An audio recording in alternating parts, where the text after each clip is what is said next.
And so this is a bit of a complex structure. So let me talk for a minute about why we've recommended this to the Cabal team. First reason is it maximizes entrepreneurship opportunities. Feeding kids is Mercy Corps' #1 goal, but providing opportunities in the community is their #2 goal. And this structure provides the most number of opportunities for entrepreneurs who want to get started in creating a business that serves their community. Second key reason, it brings in outside capital. So the people who start up cooking centers will need to provide some of their own startup capital. This means that Mercy Corps doesn't have to provide as much on their own, and those external sources of capital will enable the business to grow that much more quickly. Obviously, vendors will also provide some of their own capital, but at a much smaller level. So this helps to bring in more outside capital and thus spur growth more quickly. Third reason is we feel that the incentives are better aligned. So if you imagine, who do you want running a cooking center? You can think about an individual who is an entrepreneur who is interested in profit and in running the business as efficiently as possible in order to maximize their own profit. Or you can envision someone who is essentially a kitchen manager. And we felt that having cooking centers as entrepreneurs would be more beneficial to the Cabal organization as a whole. So those are the three main reasons for why we recommended this organizational structure. Now I'm going to pass it to Chris, and he's going to talk a little bit more about our G-Lab team's deliverables to Mercy Corps. Thanks. So as Erica said, I'll talk here about how we worked with Mercy Corps to get from where they are now, which is a four-cart pilot program under the Mercy Corps umbrella, to what Erica just described, which is an independent, double franchise, for-profit entity.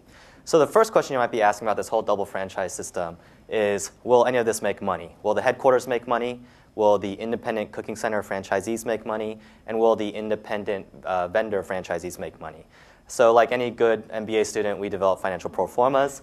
And this was based largely on interviews, on kind of talking with people about revenues and costs. So after we built this pro forma for all three levels, the headquarters, the cooking centers, and the vendors, we were able to get a good estimate for what profitability will look like, how much investment it will take, and really how long it will take before investment kind of gets returned, again, on all three levels, the headquarters, the cooking center, and the vendors. And kind of the quick takeaway is that we believe under very reasonable, if almost conservative assumptions, that yes, all three levels of this organization, of this business structure, can be profitable. The other advantage of building a financial pro forma is that you can understand, as variables change, how that affects profitability.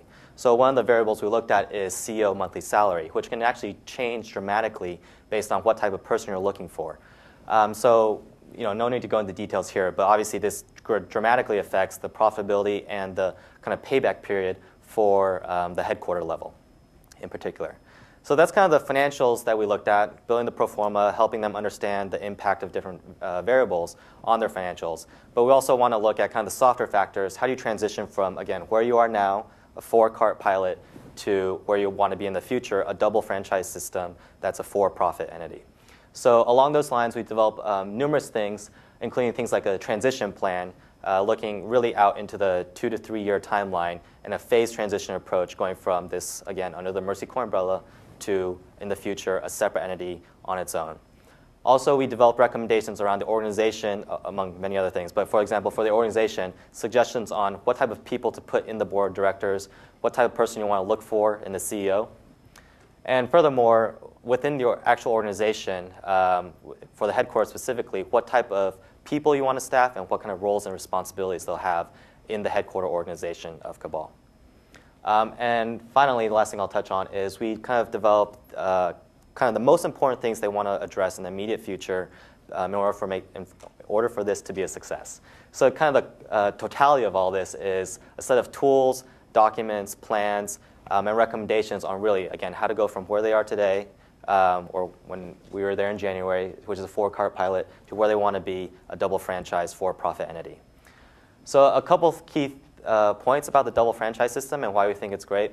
Kadai Balitaku, which is the full name, what we've been calling Cabal, which stands for My Child's Cafe, it's a very important brand, and the brand will have a lot of value. The headquarters' main job will be to nurture and develop and protect that brand. And that brand right now stands not only for the healthy food and hygienic food for children that we've talked about, but also stands for entrepreneurial opportunities for the vendors and for the cooking centers. So the job of that headquarters, the job of that CEO and the staff of those people under him will be really to nurture that brand, not only to grow the customer base of kids and their mothers, but also to grow the franchisee base as well. Next, as Erica talked about, we think the double franchise model really incentivizes this program and this project for growth. And that's because people in the cooking center and in the vendor have skin in the game and therefore can capture the upside when they grow profitably. And finally, as I touched upon earlier, there's actually a lot of, that's Indonesian currency if you're curious. As I touched upon earlier, it is profitable, we think, for all three levels, the headquarters, the cooking center, and the vendors. So really, this is a great example. What Mercy Corps has done with Cabal is a great example of social enterprise, and really starting out with a pilot program that has a social purpose and a social mission, but then turning it into something that's self-sustaining and actually profitable.